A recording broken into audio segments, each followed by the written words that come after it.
मुंबईकरांना लवकरच metro 3चं gift मिळणार आहे। 10 ते 15 एप्रिल दरम्यान मेट्रो 3च्या दुसऱ्या टप्प्याचं लोकार्पण होण्याची शक्यता आहे। मेट्रो 3च्या दुसऱ्या टप्प्याचं काम अंतिम टप्प्यात आहे। पुढच्या आठवड्यात मेट्रो 3च्या दुसऱ्या टप्प्याची चाचणी होण्याची शक्यता आहे। मेट्रो 3ची चाचणी झाल्यानंतर लोकार्पणाचा मुहूर्त ठरणार आहे। दुसऱ्या टप्प्यात बीकेसी ते वरळी नाकापर्यंत ही मेट्रो धावेल।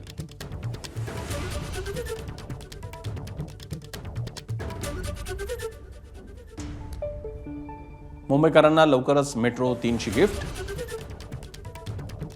बीकेसी ते वरळीचा टप्पा यामुळे पूर्ण होईल।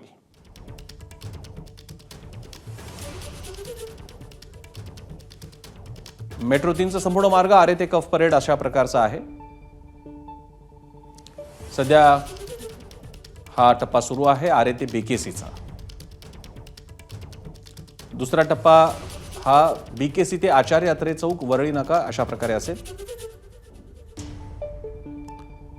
आणि बीकेसी धारावी शीतलादेवी मंदिर माहीम ही स्थानकं यात पूर्ण होतील। त्याप्रमाणेच दादर सिद्धिविनायक मंदिर वरळी आचार्य अत्रे चौक अर्थात वरळी नाका ही स्टेशन्स इथे कव्हर होतील। धारावी माहीम दादर वरळी हे अतिशय गजबजलेले परिसर यामुळे जोडले जातील। मेट्रो 3मुळे आरे बीकेसी इथून वरळी दादरला काही मिनिटात जाता येणार आहे। आचार्य अत्रे चौक स्थानकापासून लोअर परळमधील कार्यालय गाठणं सोपं होणार आहे। लोकल ट्रेनवरील ताण कमी व्हायलाही यामुळे मदत होणार आहे।